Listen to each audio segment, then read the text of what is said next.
So I am from New Jersey, and I'm from the Jersey Shore. Not the kind with the poofs and the fist pumping, but the Jersey Shore. And in 2006, my family lives out here, and I had to come out because my grandmother was very sick. And I'm not exactly what people would call punctual. In fact, the term late to her own funeral may have been thrown around a couple times. I have missed flights to St. Louis out of Newark Airport before. So it was best decided by my family that in order to get me to the airport on time, I was going to rent a car in New Jersey, drop it off at the airport in Philly, and then do the reverse on the way back. So I come out here, and it's Missouri, and I love Missouri, sorry. And the visit was as good as could be expected. But on the way back, Thomas, my brother, I drove with him to Wash U, because he had to go to class and then he was going to drive me to the airport. So I call Enterprise on the phone and I'm trying to make my reservation to go back, and they're like, oh, I'm sorry, you have a debit card. You can't rent a car with a debit card. You need a credit card. I'm like, well, I'm in Missouri. I need to get back. I'm going to the airport in Philadelphia. How am I going to get back to New Jersey? I'm from New Jersey, not Philadelphia. They're like, sorry. So I'm like, okay, well, what do? I start panic dialing people. Not a lot of people in your life willing to drive across the state of New Jersey to Philadelphia to pick you up without bribing them with cheesesteaks. But my cousin says, look, I can come down after I get out of work. It'll take her, 5 o'clock and 2 hours. So I basically have a long day ahead of me. So I go buy really expensive paperbacks at the airport bookshop and settle in for my ride. So fly here, back to Philly. And as I'm walking out, I noticed that they conveniently have the Philly airport set up so that the train runs right through in between the gates. And I think, I can make this easier. Let me get on the train, and I'll go back to New Jersey on the train. The closer I get to my cousin, the less time it'll take me to pick her up. So I get on the train, I go to Central Philly, and then I hop on that train to Trenton, where a lovely, we'll call him residentially challenged gentleman, asked me for money, and when I gave it to him, he was so grateful, he tried to give me a hug. So with my ninja reflexes, I plea bargained the hug down to a firm pat on the shoulder. And continue on my way, and I was adopted along the way by a 13-year-old who was just full of drama on her way to a court date because she got in a fight. Thing, and I'm thinking to myself, I wouldn't have the guts. I just stopped playing with Barbies at 13. I wouldn't have the guts at 13 to travel across the state of New Jersey, but power to her. I digress.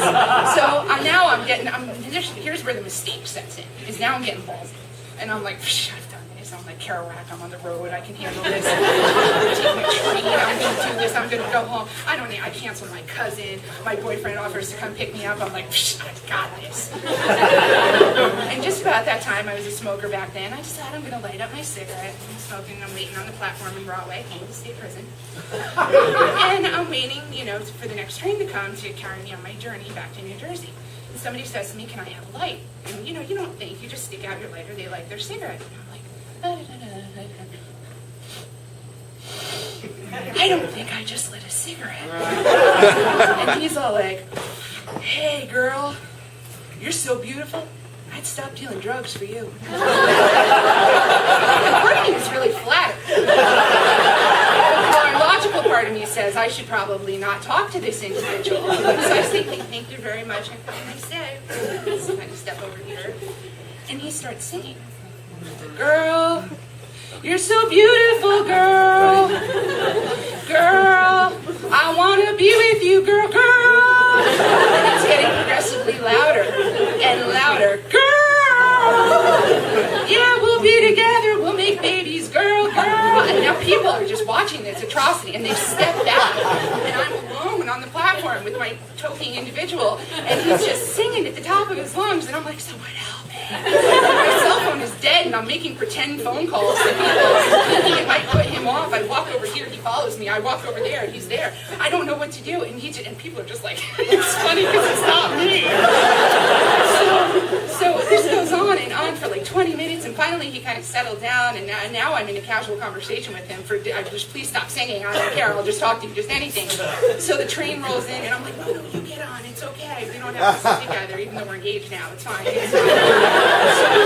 So he goes, and I wait, and I spot him out, and I go sit in another train, and I had an enjoyable, if you've never taken a train down the coast of New Jersey, there is actually beautiful parts that aren't from the Jersey Shore, which...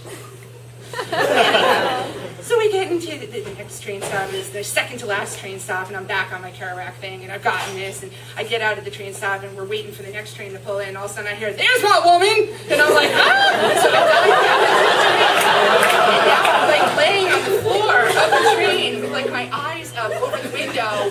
the conductor's like, what are you doing? And I'm like, shh.